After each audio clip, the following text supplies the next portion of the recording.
જૂની કપડા છે, જૂના ફર્નિચર છે, એ જૂની ઘરમાં વસ્તુ હોય ને તો એને કોણા મૂકી ના રાખશો. ચમ જો ગંદકી હોય તો મોકો બેહે, જો ફૂલ હોય સુગંધિત હોય તો મધમોખી બેહે. તમારે મોખો બોલાવી છે કે મારા જેવી મધમોખી બોલાવી છે?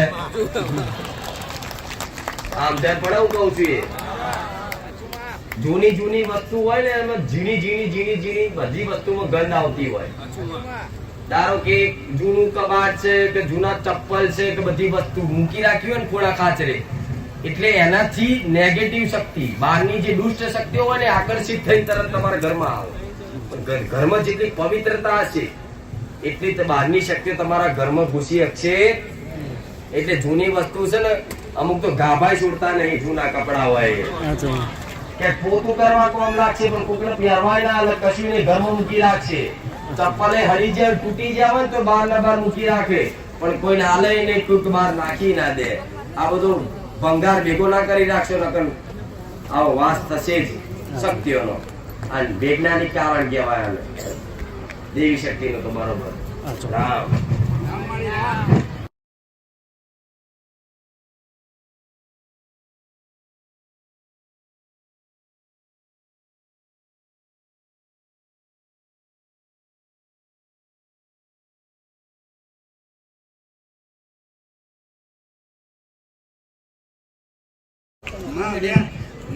પછી પેલો મુહૂર્ત જ આંતી કરી ને માં આમ હરતી લાવો હાથીકો માટે શું લાયા? આ ટી-શર્ટ છે સેવકો માટે, સેવકો માટે, સેવકોની ઓળખ માટે. આ સેવકોની ઓળખ માટે માએ દિલમાં ભાવ આવી ગયો કે મારે છે ને ટી-શર્ટ છપાવવા, તોય માં હજી મારી ભૂલ છે, મારે ટોપી વતન છપાવવી છે. આજો રામ મારી મેરડીમાં પાછળ ખુખાર મેલડીમાં બોલો, ખુખાર મેલડીમાં ટકી છે. હવે અસલી સેવક ને ડુપ્લિકેટ સેવક ખબર પડી જશે. માં તો ભલે એમની ભાવનાથી લાયા પણ આ પહેરેલી ટી-શર્ટ હશે મારા સેવક, તો અસલી સેવક હતા. ડુપ્લિકેટ સેવકો બહુ પડતા હોય. બીજું માં કોઈની ખોટી સલાહ ના થાય એના માટે કર્યું. અને બીજું માં આ 3 વખત આ નંબર માં 2 નંબર ખાલી ઘટતી હતી. એટલે વિડિયો જોવાનું ચાલુ કર્યું ને 8મા માં પહેલો નંબર 97%. એની ખુશીમાં ચેનલ આવી છે માં. ભલે રામ શેના 97%?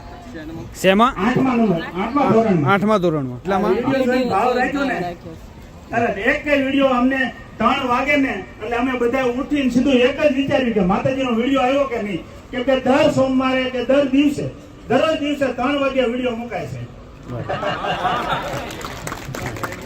આશીર્વાદ. આ અસલ ભાવિક કહેવાય મારા. ટાઈમ સુધી ખબર છે કે વિડિયો કેટલા વાગે આવે. મને પૂછો ભાઈ, મારો નાનો ભાઈ છે કાકા, ભાઈ વિડિયો મે કે ભાઈ તું મને મોકલ કે અને માં મારે આ ઈચ્છા છે હજી ભાવિકો માટે, આ સ્વયંસેવકો માટે મારે ટોપી કરાવવી છે. ટોપી કોઈ વાંધો નહીં, પ્યાર છે સેવકો આ ભલે કોઈ વાંધો નહીં. રામ તમારી ભાવના, તમારી સેવા ના આશીર્વાદ, જેને તમને માર્ગ બતાવ્યો, મારું સાનિધ્ય બનાવ્યું અને આશીર્વાદ. ભાઈ ખૂબ રામ. બોલ યાર મારા જેવી એક્શન કરે છે આવ એક્શન કરે.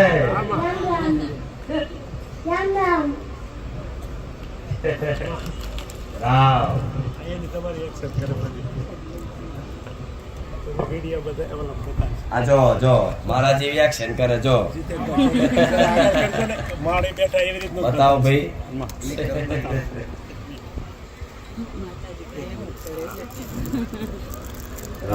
તમે બેઠા એવી રીતે જો ભલે રામ. કોઈ દાડે એવી શંકા કોઈ વ્યક્તિ, કદાચ કોઈ દીકરી આવી ચુંદડી ઓઢી આવું કરતી હોય ને અને કોઈ બાજુ વાળા સલાહ આપતા હોય ને કે આ બધું ના કરાય, આ તો માતાજી કહેવાય, આમ છે તેમ છે, તો ભ્રમ કાઢી નાખજો. કોઈ દાડે કશું ના થાય. હું મેરડી આવું. આરતી કરે પછી શું કોઈ એવું કહે કે મેલડી છે એનો નોમથી ખાલી ના કરાય, દીકરા દીકરીઓ એના પવનમાં આવી જાય તો હું મેલડી એટલી ગોડી નહીં. આવા બાર તો મને વાલા હોય આશીર્વાદ. હો મને રામ. 20 દિવસથી બહુ પેટમાં છે, ચાર દિવસ છે. હા ભલે રામ. ખૂબ રામ. ભલે રામ.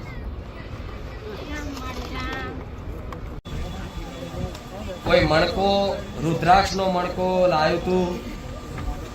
કોણ લાવ્યું તું? મારા પપ્પાને એક મહારાજે આપેલ.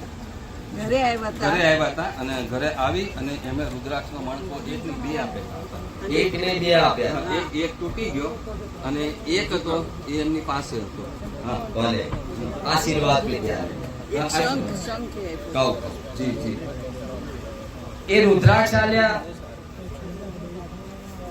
શંખ આલ્યો, આશીર્વાદ પેટી આલ્યું, હારું કરવા આલ્યું. એ તમે ઘરમાં લાયા ને? ઘરે આવીને આપ્યો. ઘરે આલ્યું. ઘરે આવીને જમ્યા હતા ને બધું કરાવી દીધું.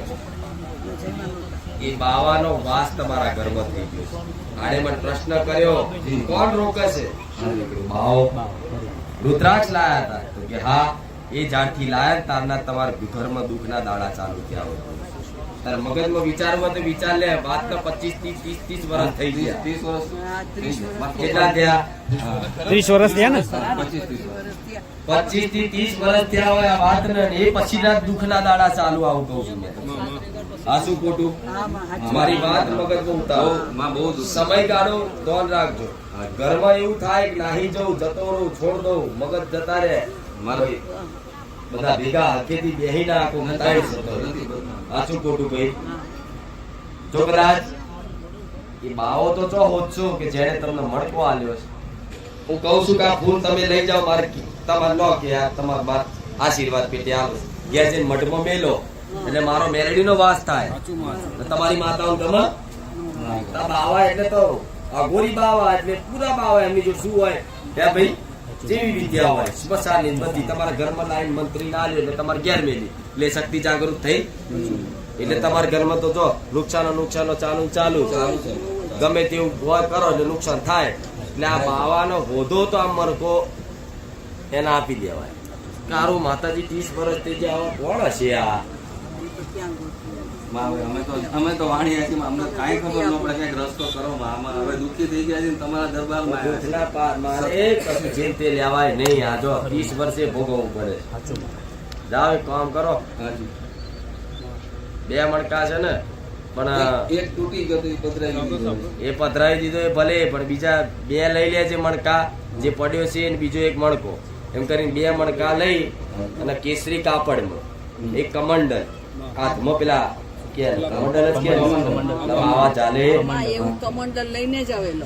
એક કમંડલ લેજો, એક કમંડલ માં મણકા મૂકજો, એક બીજી મારા મૂકજો, એક કેસરી કાપડ, થાળી ચમચી વાડકી નાની નાની જે મળતી હોય પૂજા પામાં નોની ચાલતી હોય લઈ એમના ચૂરમાનો વ્યવહાર કરી ઘરની બહાર બે અગરબત્તી કરી ગમે તો વડલો હોય ને વડલો એ વડલાના નીચે જઈ આટલું મૂકીને કહેજો કે મહારાજ રામ રામ.